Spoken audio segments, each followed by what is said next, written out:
Hello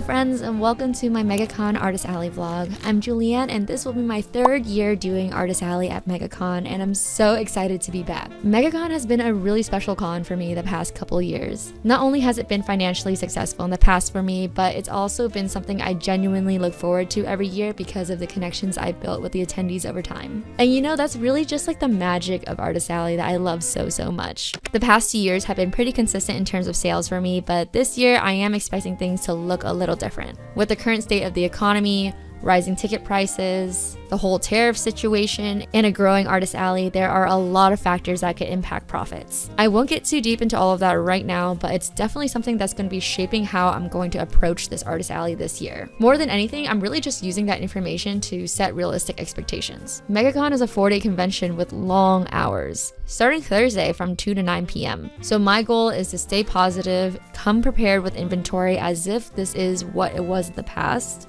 and keep a good mindset while also staying grounded in what's actually realistic. That way I'm not mentally torturing myself the entire con, but I'm also prepared for anything that happens. That being said, enough of my chit chat, let's see what's going on in MegaCon.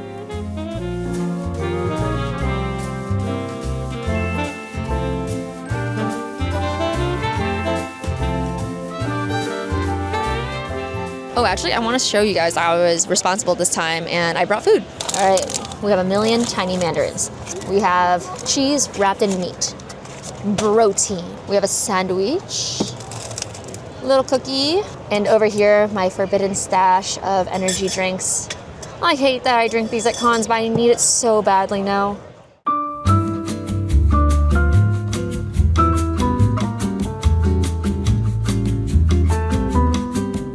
All right, we're 2 hours in and we're now officially open.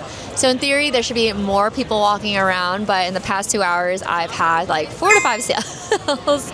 If you're doing MegaCon, in the first couple hours, you can bring something else to do and just like hang out for a little bit. I brought my iPad. I didn't bring my Switch 2 because I knew that if I brought it, I would never pay attention to a customer. I'm grinding Pocopia right now. It's unbelievable. I stayed up to 3 a.m. last night for work, for mostly. I stayed up to 2 a.m. for work, and then from 2 a.m. to 3 a.m. I was playing Pocopia. And then I woke up early to do more work, but then I also played Pocopia. That game. All I can think about right now is when I get back to my hotel, I can take a shower, lay in my bed, and play Pocopia. There's nothing I want more.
right, guys, it is almost the end of the night. It is 8:30. Well, it's 8:25. And, you know, it's been a Thursday. It's been slow, but not too slow. My goal today was really just to like make back table and maybe internet.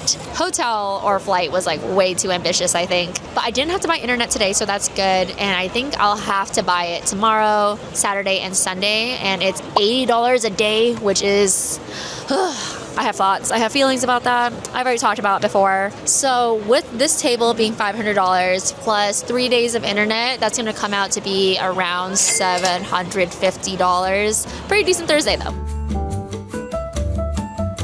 We're finally in the hotel. I have Shake Shack because this is the only thing that's open now. It's almost 11 because I was an idiot. Turns out there are 2 hotels, a 35-minute walk from the convention center with the exact same name. I usually stay at one of the Marriott chains, and usually they have like a descriptor at the end. It's usually like what street or what is nearby. I guess they're both on the same street, so they both have the same name. So I walked like 30 minutes the wrong way, and then I realized, whoa, nothing around me looks remotely familiar. And so I was like, oh shoot, now I'm like an hour away from where I'm supposed to be because they're exactly opposite from each other. So I was like, okay, it's finally like cleared out. The bus is a little bit less congested.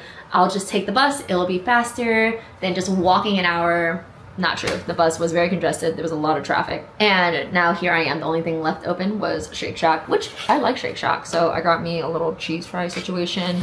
And I got a, well, it's slid apart, but that's a fried chicken sandwich. That's a lot of the bottom of the fried chicken sandwich, but there's chicken in there, I swear. Anywho, since I last talked to you guys, in the last 30 minutes, I did make a little bit more business. So we have more than covered the table and the internet costs.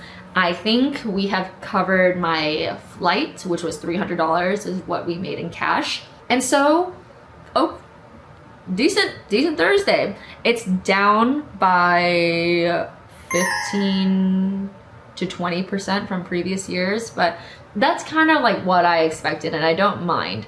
Also, whenever I talk about numbers or breaking even or anything in terms of like my expectations and my averages, I'm just comparing to me and like what I need to do in order to run my business. I know some people will tell me they don't break even until a couple days in. Even the last day they may not have broken even. And if you're not doing this like full time and you're not breaking even until the last day, that's fine. But if you are doing this full time and you're not breaking even until the last day, I would say a little concerning. But who am I to say? Not my finances. Just I don't know. I haven't done a con vlog in so long. I like always forget like the reaction that people have when I'm like, oh, this is average for me. This is below average. This is above average. And I'm telling people when I'm breaking even, people get very sensitive about it. Me breaking even on the first day, it's a sign of how things are gonna go. So I haven't fully broken even. I still have hotel expenses to cover, food, and that's pretty much it. Oh, some Ubers here and there, still gotta cover those. But I'm hoping I cover all that by midday tomorrow, and that will tell me that this con is gonna be pretty average for me, which is good. I like that. I love average. However, that does mean it's gonna be down compared to previous years. However, it's also Thursday. I have no idea what's gonna happen. Just in general, a lot of people have been talking about how cons are down, and that's just because the economy's down and things are very unsure at the moment. But I am so glad to be in the hotel now because that means I get to eat, I get a shower, and then I get to play Pocopia, which is the most important thing.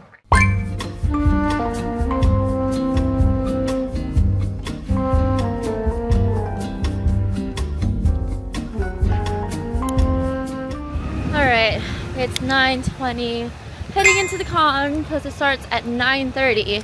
What a cursed time to start on a Friday. Like, who's gonna be here at 9:30? You know, I think this is the time that most artists usually get in for a 10 a.m. start anyway. So I really shouldn't be complaining, and I really shouldn't be too proud of myself for being mildly on time. But, you know, that's all thanks to my friend Cassandra I saw this morning.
this does leave me some time to do a little Q&A.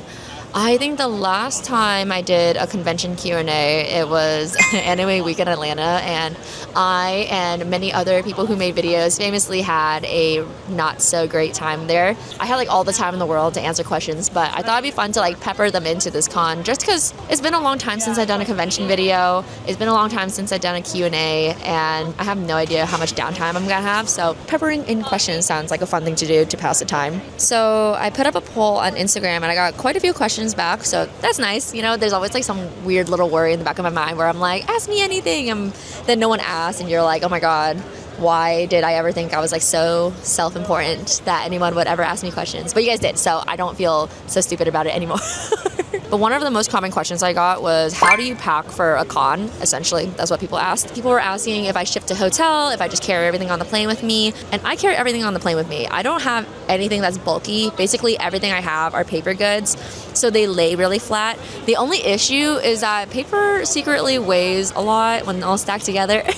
So I carry 3 suitcases with me and a personal bag. My personal bag is pretty big. It's like a squarish shape, so if I need to pack stuff into it, it packs up really nicely. My really big bag, this bag right over here, this essentially carries just my setup. My setup is quite heavy because of the wooden shelves. So like the really big wooden shelves, they weigh quite a bit. The paneling weighs a bit, but everything else is like acrylic, this like wood-like material, like the IKEA furniture is like a wood dusting put all together. Oh, particle board? I think that's what it's called. Hi guys, how are you guys doing? All right, that was a quick little inquiry. So rude of me, sorry. This little purple bag I have here, it's also a checked bag. It's filled to the brim. It's always like 50.5 and people let me get away with it. That basically carries all of my big prints, some of my sticker sheets, and some of my mini prints. I've now had to start putting like a stack like this big of my mini prints and my sticker sheets inside of my carry-on along with my die cuts. Before, I used to be able to fit everything into just the 2 checked bags, but now that my table's expanded a little bit more, and I'm just providing like more options, things have gotten heavier, which is fine, but it does put me in a little bit of a predicament because I really just like don't like having a heavy carry-on, but that's just, you know, the champagne problem. But yeah, I am very lucky that because I mostly sell stationery, everything is just like flat and I can just fly it all with me. I think it's the most cost efficient way to travel because shipping things does cost so much money. When I'm in a pinch, I do just like ship my packing material. So like these sleeves or my big sleeves. Oh my god, I completely forgot to bring my big sleeves again. Okay, I'm gonna have to ask someone to borrow big sleeves, but I shipped them to my hotel. I completely forgot to bring them this morning.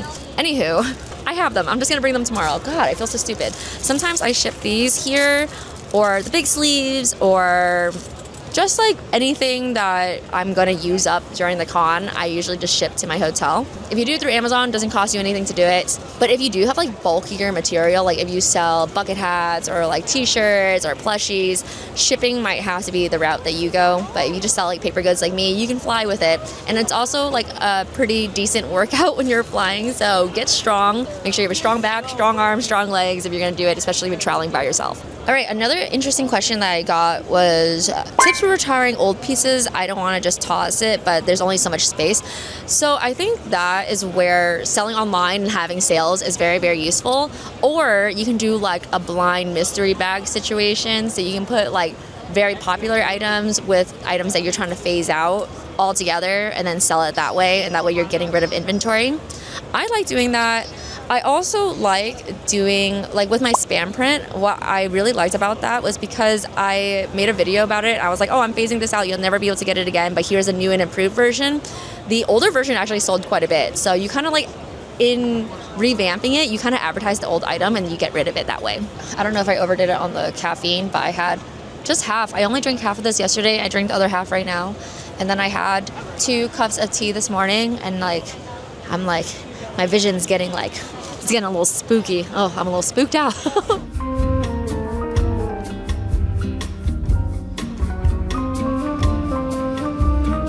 I forgot my fucking print sleeves again. So I have to go back to the hotel. I'm a quick little Uber away. I'm only like a 9-minute ride away. So I just jog in and then jog back out. I think I should be okay, right? That will take like max 30 minutes, I think, I hope. I mostly hope. Emergency exit only. How do I get out of here? Hi, what's the nearest exit? Yeah. Yep. Oh, right here. It's fine, thank you. Oh, convenient. The power of the exhibitor badge. Oh my god, I can't believe I did this to myself.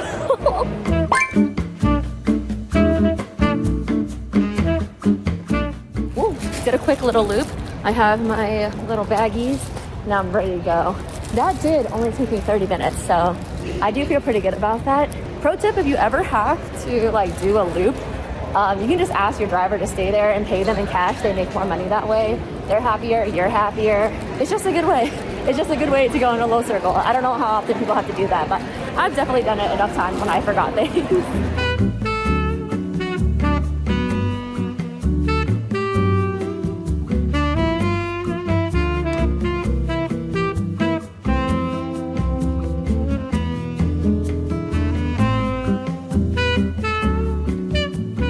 Okay, the halls are starting to fill up quite a bit, but I still have a little bit of downtime. It's currently 12:30, so let's do a couple more questions between sales. All right, so another question that I got a couple times was tips on staying healthy during a con. And honestly, before, I would just like, hi, how are you doing?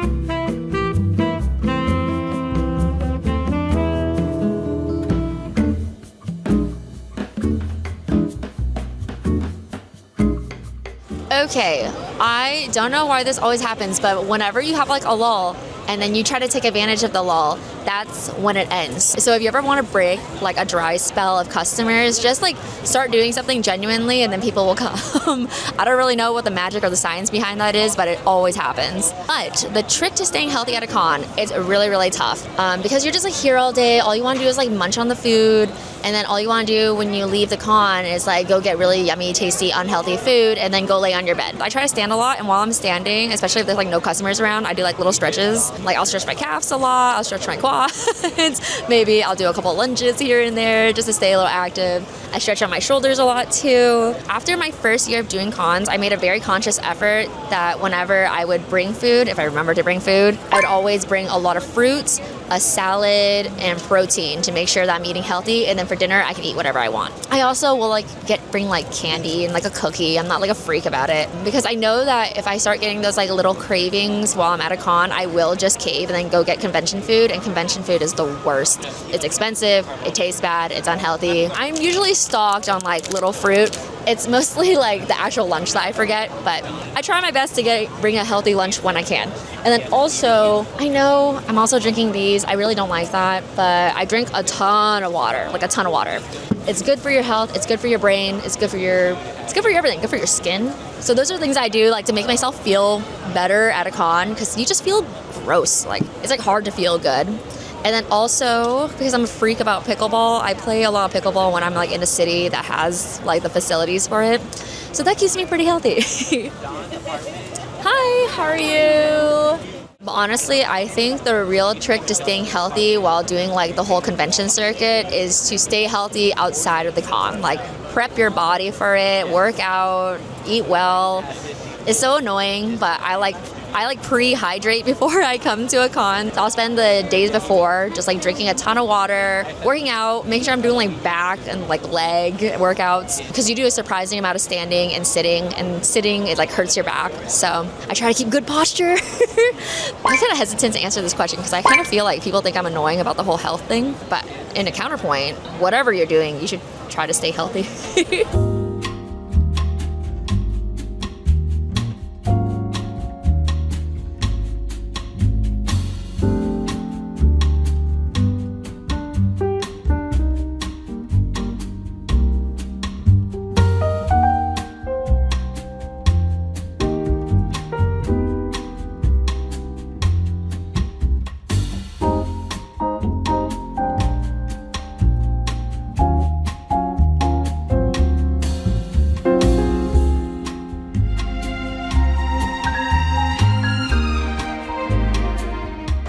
we have been on a little roll of sales for a little bit. It's currently $240. Most of the sales have been in cash. Everyone here is like very prepared and knowledgeable about the whole internet situation. But I wanted to mention there was a really, really sweet girl named Ayumi that stopped by earlier, and she gave me, this is her business, and she gave me these like really cool fidget toys, and I broke the box because I'm dumb, but hold on, let me try to show you guys what it looked like because it was really cute.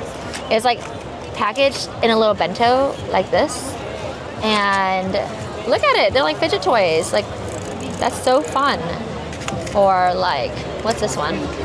Oh, that's, and then this one is just flicky, and this one I don't know, but it's really cute. Look at it. And I've just like been, oh, hi guys. How are you guys doing? Good, how are you? Doing well, thank you.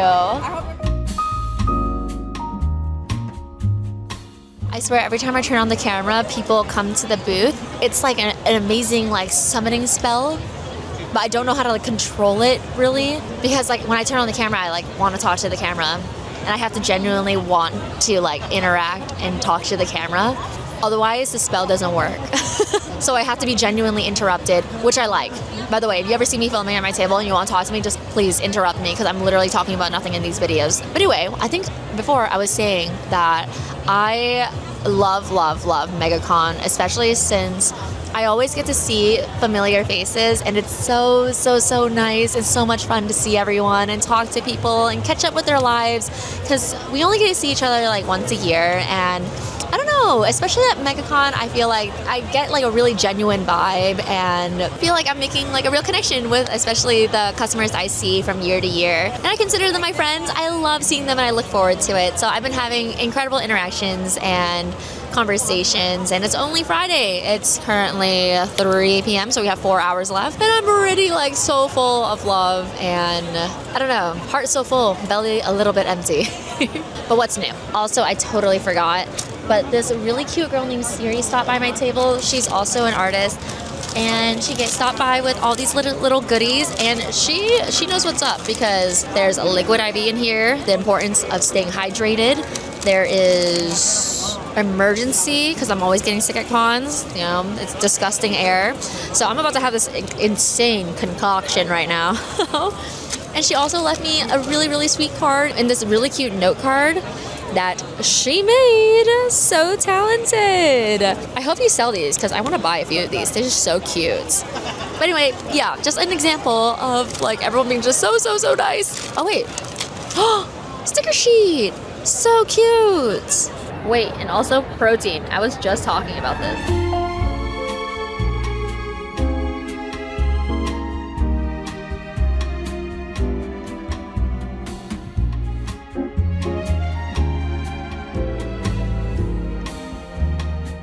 Okay, a little rush. Now time for a little lull, which means we can do another question. And a question that I got quite a bit on this Q&A was, how do you find cons to apply to? Is there like any resources, and how do you keep track of them all? So every con has like a different time when their applications come out, and each con also has like a different duration for how long the applications comes out. So the best way to keep updated is to follow the events, because they'll either send out emails, so you can sign up for their email list, or you can go on Instagram and follow them on there. But there's also this website called animecons.com that I sometimes take a gander at, because they tell you when all the cons are going to be. And usually applications come out like 8 months to a year ahead of time, sometimes even a little bit more. So I have a spreadsheet where I have when their application dates are about, just based on like me applying in the past, when they've historically been, when the con is going to be, if I've applied to it, because sometimes I don't remember if I've applied to it, how much it costs, if I paid for it, hotel, all this stuff. So a nice little spreadsheet will help you out a lot. Okay, next question. Are you ever nervous when starting out in the mornings of a con? Yes. I try not to think about it too much though, because I'm trying not to like read into everything, because it just like makes you panic for like no reason at all. I try not to look at numbers. I try not to look at previous numbers. I try to just take it as it is, because you can't really change the conditions that you're already in, and it just like makes you more miserable. Like the amount of times where I just like made myself miserable the rest of the day, and I'm sure it didn't make the vibe at my booth very nice, and that probably affected sales too. I don't think it affects like too much, but still, like people can tell when you're like in a bad mood because sales are down or blah blah blah. Your expectations were here and it's performing here. So I think it's best to just like go in clear-minded and just like enjoy the experience. Bring a little something to do to keep yourself company, maybe a little bit of reading. I know I said earlier not to like be like head in your iPad, head in your book, sketching or drawing and stuff. I mean, I don't think it should be any activity that like takes too much attention away, but something just to like pass the time. Sometimes I like to bring my planner and I do like planning for the week ahead or the month and just like get a little bit organized. It makes it so that I don't like get too sucked into it, but it does like require a little bit of like brain juice so that I'm like not thinking about how slow things are. But oof, the magic of the filming happened again. I have people at my booth.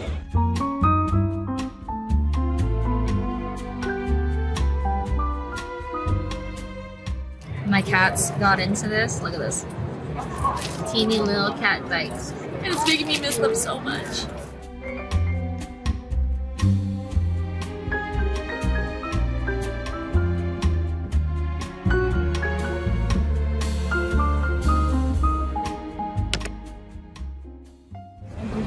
You won't believe how unbelievably late I am. It's currently 10:05. Technically the doors open at 9:30, but I'm not gonna get any sales from 9:30 to 10. But now I'm late for the 10 o'clock start too, so that's a different thing. But I have donuts for everyone. Okay, that door behind me that I've been going through for the past 2 days apparently closed today for some reason. So they're making me go through a second round of entrance. But that door is across like the hall from my booth. I would have just walked in and ran out my booth right away. So that sucks, but you know, it's my fault for being late. But still, why close off that entrance to us today? Only for us to go through this. There is no extra security check for that.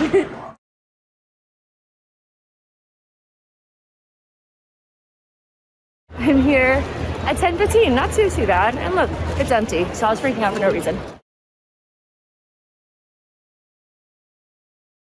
Only 4 donuts left. All right, it's currently 11. I haven't talked to you guys since I was running in, and since then there's been like a pretty steady flow of sales, and I haven't really had time to like set up my camera and everything. I ran around giving people donuts. My neighbors gave me kimbap, so I'm fueled up for the day. But yeah, so far it's been pretty steady. We already made more in the first hour of today than we did in the first 2.5 hours of yesterday and the first 3 hours of the day before that. So I think that's pretty good. I think it's pretty good. And I can already tell that there's a lot of people in here because of how warm it is. Like, this is a new building, so I keep saying like, I don't remember it being this warm last year, but that's because it's a different building. And it also depends on your spot. So one of my friends stopped by earlier and she said that, and she made me this little pepper statue, if you guys remember, from Anime Weekend Atlanta. She's so cute. She does do like polymer clay ceramics, but she mostly does like drawing art, and it's really, really cute. She has such cute characters. But anyway, enough gushing about her. This is my vlog. Her spot is really, really cold, and so she's all bundled up, but my spot, there's like no AC or anything. So I've been warm all morning, aka the past 45 minutes, and I'm pretty sure it's going to continue getting warmer and warmer as more bodies get in here.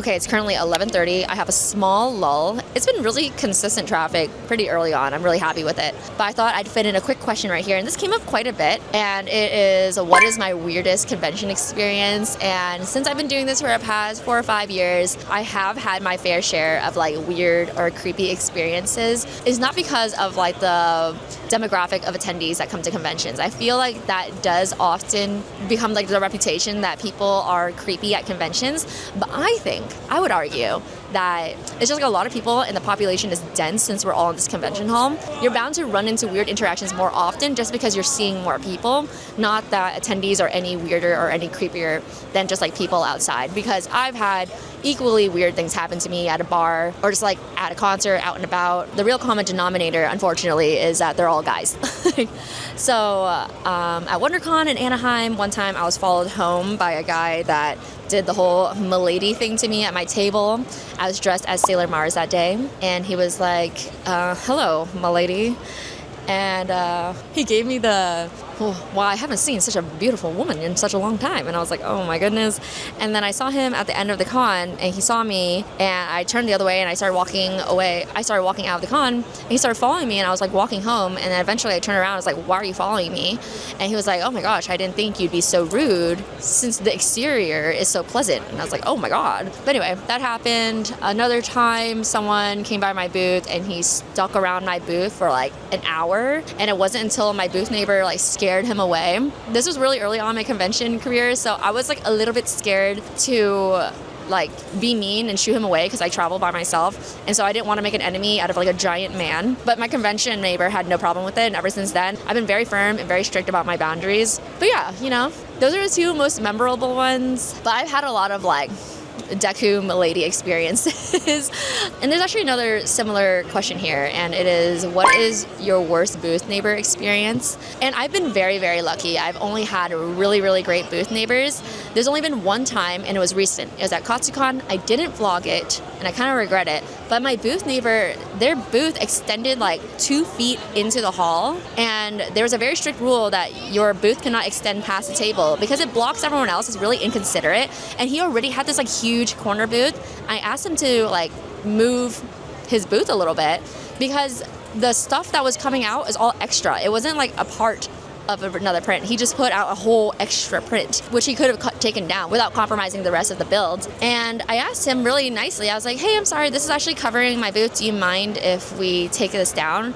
And he was like, yeah, I actually do mind. I don't want to take it down. And I was like, damn.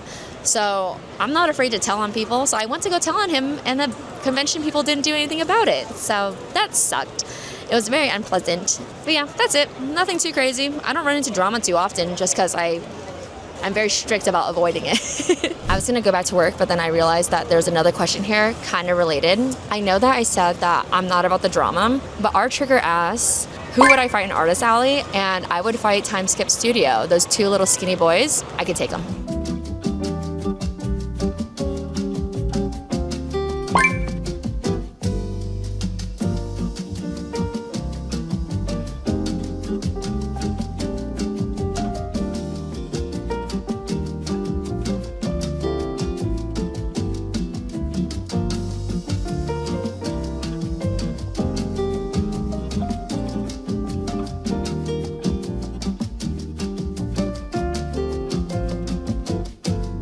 People love memo pads. We only have 2 left of these ones.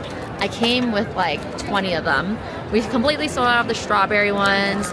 We have 4 left of these ones, and we only have 8 left of these ones. I brought like so many of these. And we're low on washi. I sold out of these 2, starting to sell out of these. And we're getting close over here as well. Same with the bookmarks. People are loving bookmarks. You won't believe. And guess from who? Oh, it's blurry. Oh, you look amazing. Gonna help me get through Saturday, definitely.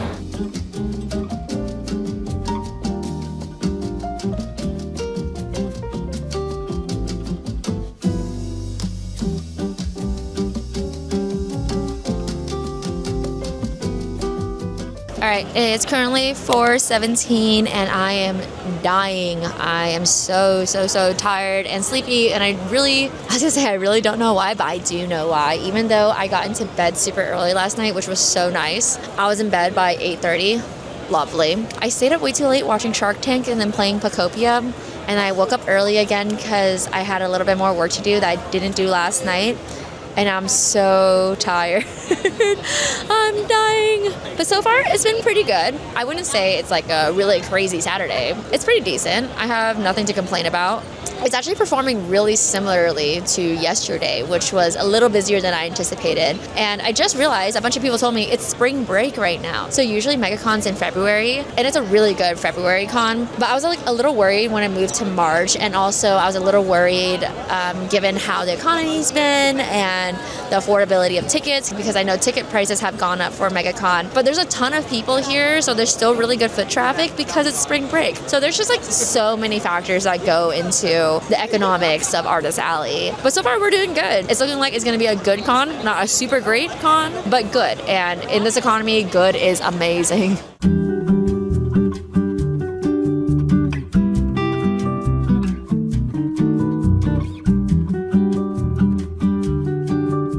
They asked me for a discount on the musubi print if they gave me a musubi, and I agreed to it because, first of all, funny. Second of all, I love musubi. Goodness, hello! Oh my god!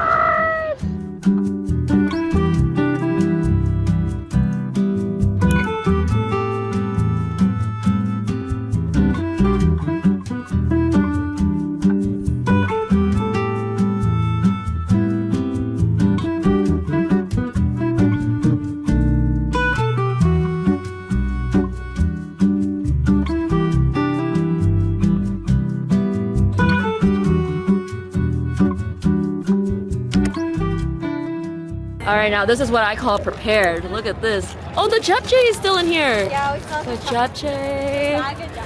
We have just a bag of cereal, plates, and then bread. Milk is in the thermos. Milk in this thermos for the cereal. Oh my gosh, so thorough. Good morning, friends. It's day 4. It's currently 10:45. I got here not too long ago, which was not exactly by design, but I also was not in too much of a hurry, just because if you're gonna be late on any day, day 4 is probably the one to be a little late on because everyone's like so wiped from Saturday. But that being said, you shouldn't be late. I shouldn't have been late. Yesterday being late was diabolical on a Saturday, insane. But I'm feeling haggard, I'm looking haggard. It's been some time since I've done a 4-day con, and it's taking its toll on me. That being said, I'm having an amazing time. I obviously have amazing neighbors. I've met so many amazing people. The only thing that hasn't been super amazing is this freaking camera.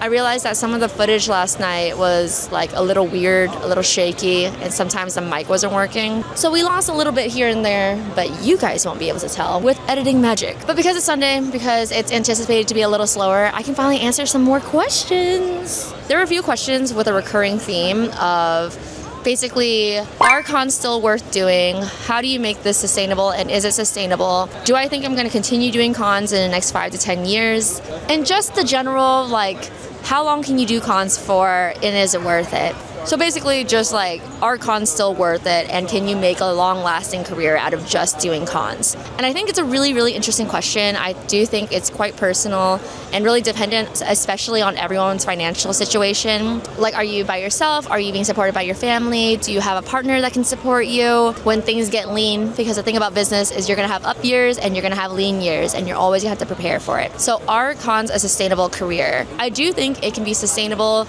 if you're very savvy with your finances. However, I do think it's becoming more and more unsustainable to do just cons full time and expect a 6-figure income every single year. Like, are you just doing this on the side as supplementary income just for fun, or you're just getting started and you're trying to build like a fan base? I think that's great. I think that's obviously sustainable. But if you're doing this looking for like full-time income, making the same income year to year, I do think that is becoming less and less sustainable. And I do think that people who are currently in that boat should start looking into the future a little bit, like in 5 years from now, 10 years from now, like how are we gonna make this last? How are we gonna make full-time art last? I told myself about a year and a half ago because I kind of anticipated this shift in cons as the Artist Alley is getting more popular, it's getting more competitive, and as the economy is starting to slow down and we're getting into a recession, I want to push my business so that more of my income was coming from online sales.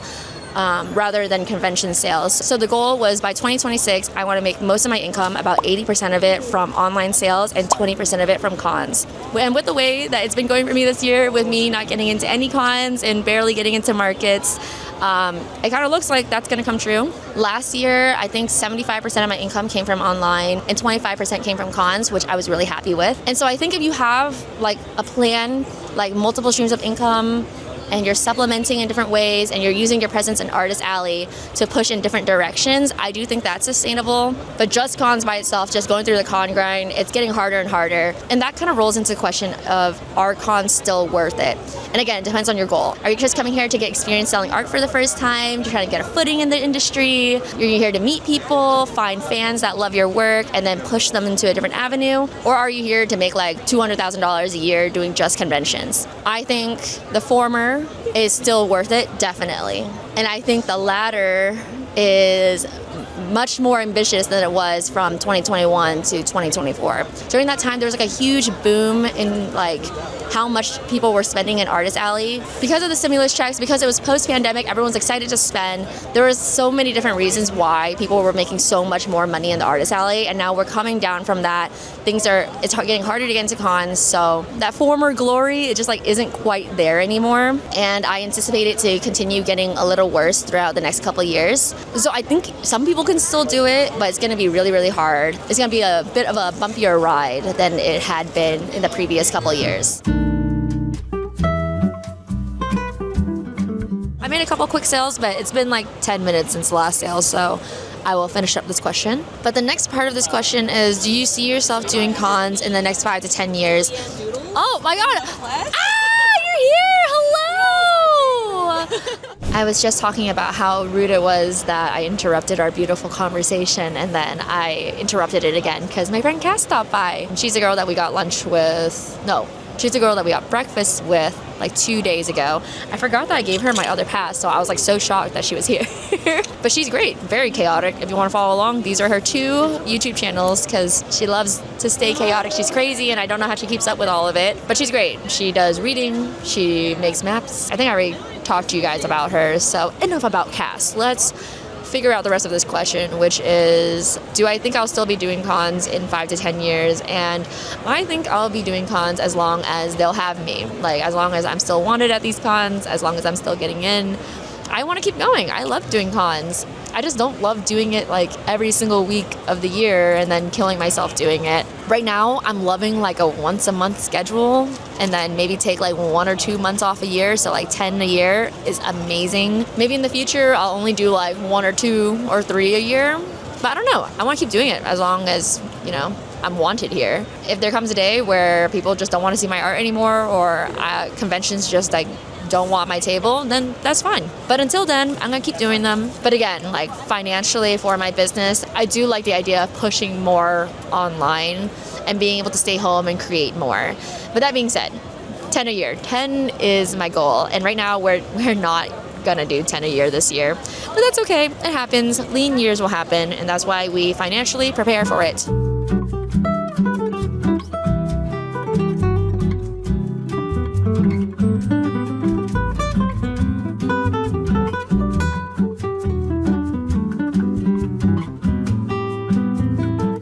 My neighbors keep feeding me. It's tuna egg. I already had one, but now they gave me a second one. And I got cookies, and they gave me like a little bread thing. So they're keeping me well fed. And they make really, really cute art. So I'll tag her right here.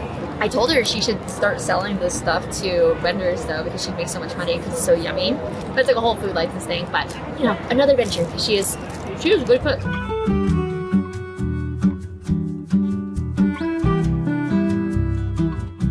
Alright, it's currently 1:20. We have another 3.5-ish hours left, and it's been pretty slow, but that's like kind of what you anticipate on a Sunday. Sometimes Sundays can be a little bit more busy because attendees will spend a lot of time before that browsing, and then they'll make all their final purchases on Sunday. And it's kind of something that we tell each other as vendors, but for the most part, I find that Sunday is usually pretty slow, and it's always like a pleasant surprise when it's like okay. Today is gonna be one of the slower ones. I think we're on track to make just a little bit less than Thursday, which is fine. It's all profit from here for me, so I'm not complaining. But as of right now, I am about 25% down from previous years, which I did anticipate because yesterday was a good day, but it didn't follow like the escalation that you really expect from cons, especially a 4-day con. So as you go throughout the weekend from like Thursday, Friday to Saturday, sales usually escalate, and sometimes there's an exponential push from Friday to Saturday, just because Saturday is usually the day that's like sold out. Everyone's really excited for Saturday. Usually the best panels and events are happening on Saturday. So you usually see like this big push on sales on Saturday. But yesterday, my Saturday performed only like a tiny little bit better than Friday, which again, I'm not complaining. It's just something to observe. But since we have some time, might as well answer another question. And I got a couple questions about selling fan art and transitioning to original art. So this first question here says, do you think it's harder to sell art with original IP or versus fan art? How do you push past that? And then the other question is, was there a transition period between doing fan art and originals?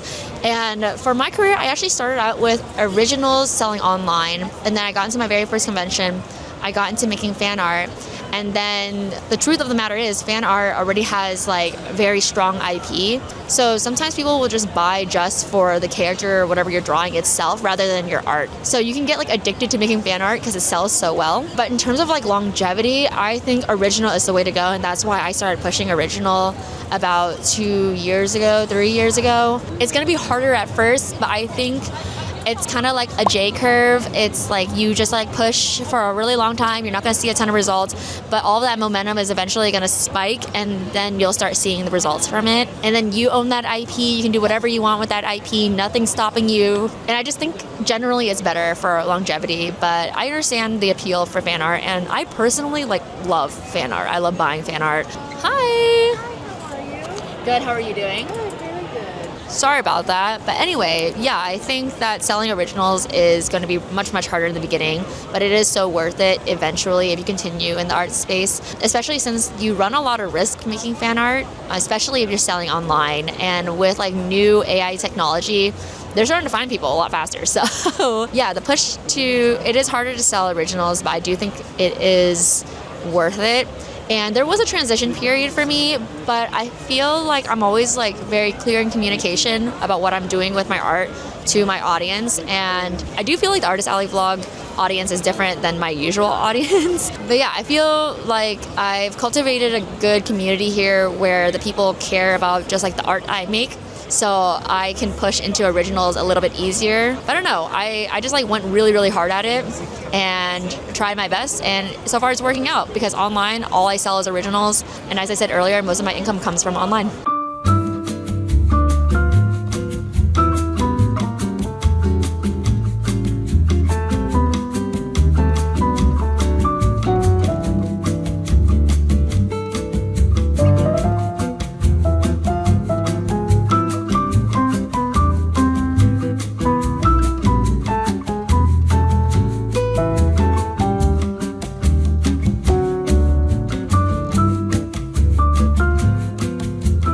Last 2 hours have been kind of weird. So I'll have like a 30-minute lull where I don't see anyone, and then I'll have like 5 to 7 minutes of just like a big crowd, and then just like nonstop sales. But then that, again, it ends really quickly. It's like 5 to 7 minutes.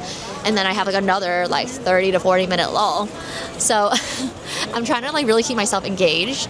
So I'm not just like sitting back here dying. And also Pocopia, my Switch 2 is like right here. I'm really trying not to play. I'm really trying not to think about it. But last night I did have a Pocopia dream, and it made me realize how out of control I am. But anyway, I got some really cute things from some fellow artists. Everyone's just so nice and so generous. But the first thing I'm going to show you guys is from my friend Ji-yoon. She also has a YouTube channel. I'm sure if you guys are watching this video, you're familiar with her. But look how cute. They're like little keychains with an acrylic backing, which is like so creative. And then I got this one from Baoba Draws. We've talked about her before. Jenny's amazing, but like, look how cutie. A lot of like acrylic this year. This is from Angie Puff Art. So cute. And this one is from Bad Sheep. I met her at Anime Frontier. Saw her again here. She's lovely. She's beautiful. She's amazing. Look how talented. And it's Photopia. And look, amazing.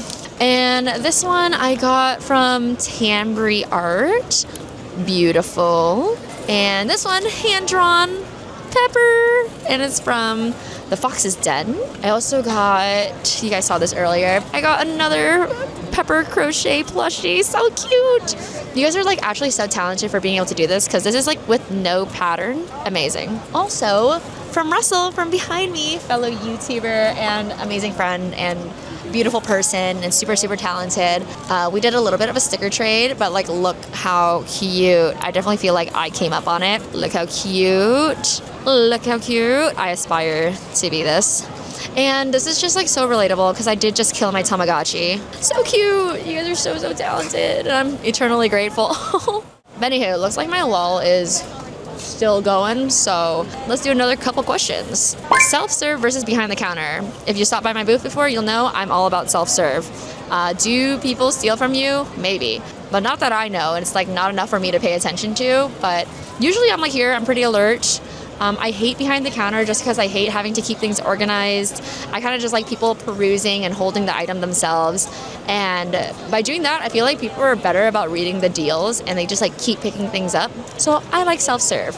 However, it does like limit the space you have on your table. You can't optimize as much as if you were just displaying and then having an inventory in the back. How do you keep track of your sales through crazy busy periods with multi-buys at cons? Multi-buys at cons. Don't really know how to answer this question, but I can tell like how many sales I've made and like how busy it is throughout the day, because I use Square and it has like a little chart for you, so you can get all your data from there. Hi! All right, another question we got is the magic of not paying attention and then people all of a sudden show up. What are some things you've changed that you saw an improvement in sales afterwards? Well, for one thing that was like that made it like an immediate impact is having better signage. Having signage in a place where people can see and read really clearly, and having the deal highlighted really helps out. Sometimes people don't even know how much the items cost per, they just see the deal and they get excited about it. So having really good signage that's like very clear in terms of reading, important. All right, I'm gonna do one last question, because it seems like the questions and the filming are like spawning people, which is great. We love that. What are your thoughts on stamp rallies? Have you been in one? So this is the second stamp rally I've ever been in. The last stamp rally I was in, it was at KatsuCon, and honestly, it was really fun. I really liked it. I think we made really great products. It was a stamp rally with some really great, and I really liked the artists that are in the stamp rally too. But the KatsuCon one, I don't think I needed to do that one. It was just like so crowded that year that I think traffic would have come anyway. This one, I can't really tell, because I think my spot is pretty decent. So I think stamp rallies are really mostly useful if you're like in a bad spot. But yeah, I think they're fine. I think it's best if the theme of your stamp rally is like coincides with the items you have at your table. Otherwise, it feels a little salesy. So whenever someone picks up something it coincides with the theme, I'll be like, hey, by the way, if you like this, we're in a stamp rally. You can get more merch similar to this. And that seems to be fine. But if I didn't, I wouldn't know how to introduce the idea. I'd be too nervous. Also, my neighbors behind me left me. So now it's like, I feel so exposed. I'm so naked. Everyone can see me back here. But anyway, I forgot to show my neighbor Sammy. She's incredible. She's the one with all the food. She's the one with the mayo jar that I showed you guys earlier. She's also an amazing clay polymer artist, but also traditional artist. And I got this sticker because, you know, my Photopia addiction, but so cute. Also, we have about 40 minutes left now. And last year, at the end of Saturday, I was sold out of a bunch of stuff. Like, I think 3 big prints, most of my mini prints, and like 5 different sticker sheet designs.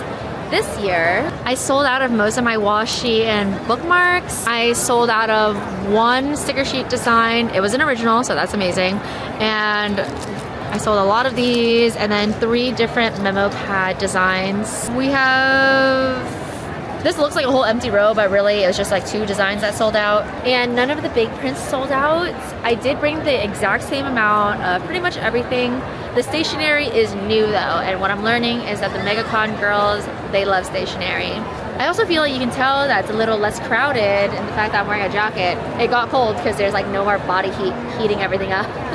But yeah, sales are doing okay. I'm pretty sure I did just a little bit better than Thursday, including cash, because there was a lot of cash on Thursday, but not too bad. I can't complain. You just have to note that things are down by a little bit, but that is to be expected.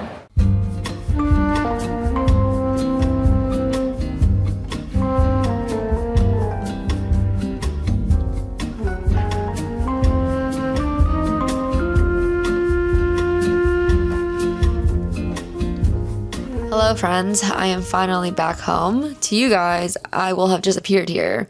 To me currently, I will know that it was quite the journey to get back home. There's a lot of chaos happening in our airports right now. TSA is not currently funded because we're in a partial government shutdown, which sucks. Really, really sucks. I'm not like trying to complain. I'm like, mostly it sucks for the TSA agents because they're not getting paid. So a lot of them are not going into work, and the people who are going into work, they're not getting paid. So that sucks. And the lines in the airport are being reported all over the place. Everyone's talking about how long it's taking to get through TSA. And I swear I was prepared for that. I arrived 3 hours early. If you know me, I arrive like 45 minutes to an hour before my flights, like all the time. So I thought 3 hours was plenty of time. But okay, so I was supposed to fly out last night. That flight got canceled. It got moved to earlier this morning. I came to the airport super duper early, 3 hours early for my flight. I just know a bunch of people are going to be like, I always show up 3 hours. Okay, I fly like every 2 weeks, okay? I never show up 3 hours early. Not even for an international flight do I show up 3 hours early. But egg on my face, I was 5 minutes late to boarding. They wouldn't let me on the plane. I understand, but it's like sucks to see that the plane is still there and you can't get onto it. So I had to go on standby, and the only flight that was available to get me from the East Coast to San Francisco was to have 2 layovers. So I flew to Dallas, from Dallas to Phoenix, from Phoenix to San Francisco. So it was a whole thing. I've been traveling for so long. Anywho, if I'm a little delirious, that's why. And also, I haven't done a 4-day con in so long. So like my body, my mind, it's a different beast. You're just so much more tired than you think you'd be. Anywho, these are my MegaCon expenses. This is how it compares to the past 2 years. And when it comes to profits, I more than covered all my expenses. This is still considered a good con for me, but it's heading towards average. It is like just above average for me, while MegaCon used to be a 5-figure con for me.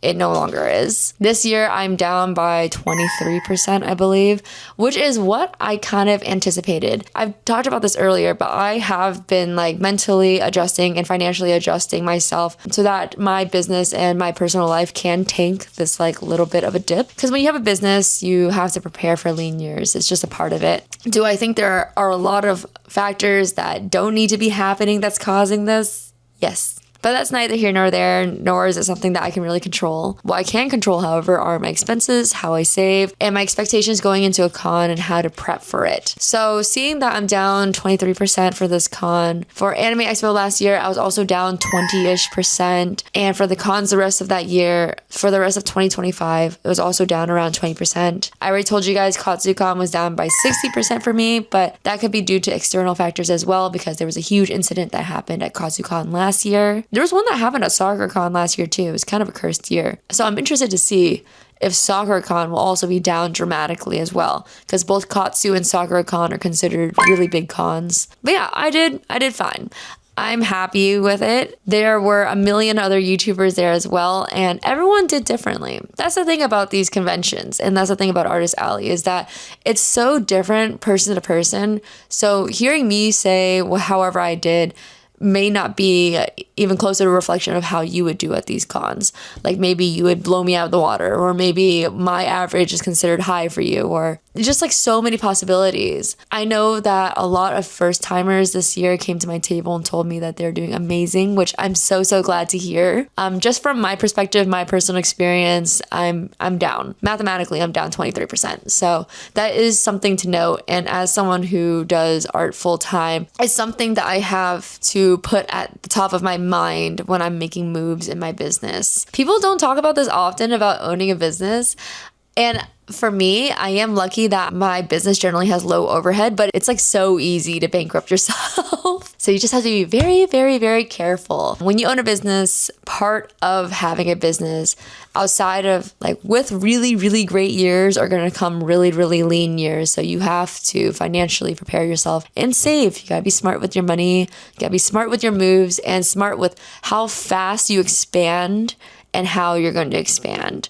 So in Artist Alley, I talked about this earlier, but there was like this bubble of like just like a financial boom in the Artist Alley right after the pandemic, which got a lot of people going into Artist Alley full time and also got a lot of people to build out these businesses where they're hiring a lot of people. They're going to a million different cons. They're creating studios and now their expenses are a lot higher. And I know a lot of those artists I've talked to are now shrinking their businesses back down. So if you didn't build it out and grow your business strategically, shrinking it back down might be super duper hard and could really fundamentally hurt your business.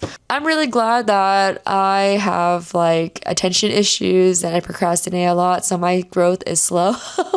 And I was not mentally capable of like super expanding my operation. But to my credit, it was also intentional because I grew up in business. My family has owned small businesses my whole life, and I've always understood that at any moment everything can crumble. But anywho, I'm just like rambling at this point. MegaCon was good. It's not as great as the past few years. It is just above average, but vibes were up, dude. Everyone's so sweet. All of my booth neighbors were so cute and so sweet. I love going to repeat cons because there are familiar faces I get to see. And it's just like so much fun to see, like catch up with people and see where they are in their lives. And we see each other year to year and we're like growing up together. It's so cute. Which is also why I was so sad I couldn't go to ECCC this year. Like I know ReedPop, company that owns them, is like being evil, which sucks, but I love the people in Seattle and I also would love to see them. But I rebooked for next year, so I did plenty good enough to rebook for next year to see how it goes. The tables are still incrementally going up. So a couple things that I don't like about this con. They did have like little signs for where the tables were. So that kind of helped out a little bit in terms of like having people find your table, but they were really small. They were only on one side of the hall. I found the easiest way to tell people where I was to tell them which pillar I was near, which is just like a part of the convention center. So I think in the future, I would love if they could create like some banners so that you could see the table numbers from far away. Something else I also didn't love that other YouTubers will go further into. I personally don't know too much. I just know whatever I heard and whatever I saw, but there were AI people there. I'm not gonna call them artists, but that one controversial dude was there. I saw his table, saw other AI art, and saw some like Temu tables as well. So I'm really never too happy when I see that at an artist alley. Like take that shit to vendor, or actually just like don't come. But yeah, I was not very happy about that, especially since they made such a big deal about like no proxies, no AI, no reselling. They sent multiple emails about it. They're like, we're really cracking down this year, but it was all talk. Like people didn't even check my ID when I was coming in. So you could have sent a proxy. No one would have known. Clearly AI got through and clearly resellers got through. So that really sucked as well. But some pros. I love the new building that we're in. So the Orange County Convention Center is huge. Usually we're in one concourse. This year we're in the West Concourse. Incredible. Loved it. Another thing that I liked, what's another thing that I liked about the con? Oh, I didn't have to pay for Wi-Fi this year. Strange. Everyone else I knew had to pay for Wi-Fi, but not me. So I'm happy about that. And I'm thinking it had something to do with the new area we were in. I don't know. I'm just guessing. So I like that for me personally, but internet's still really expensive. Most people still had to pay for it. The tables are incrementally getting more expensive every single year. They're getting like $30 to $40 more expensive. The table I rebooked for next year is like $525. Really expensive. And also attendee tickets are going up in price as well. So they're milking us for money and they're milking you guys for money. So don't love that either. And they're making the Artist Alley, like they're expanding it every single year. And clearly I'm still doing okay. So I'm like not trying to like gatekeep Artist Alley. You guys know how I feel about that. It's becoming like a very, very huge operation. And I've seen some attendees say that it feels very corporate now, which I hate. I don't want them to feel that way. But yeah, that's it. I think those are all my thoughts. I hope you guys enjoyed the Q&A. I hope you guys enjoyed my rambling. I don't know when I'll do another convention video, just because as you guys can tell, like I just like don't have that much to say about it anymore. I can only report back so much, and yeah, I don't know. But thank you guys so much for watching, and I'll see you guys next time. Bye.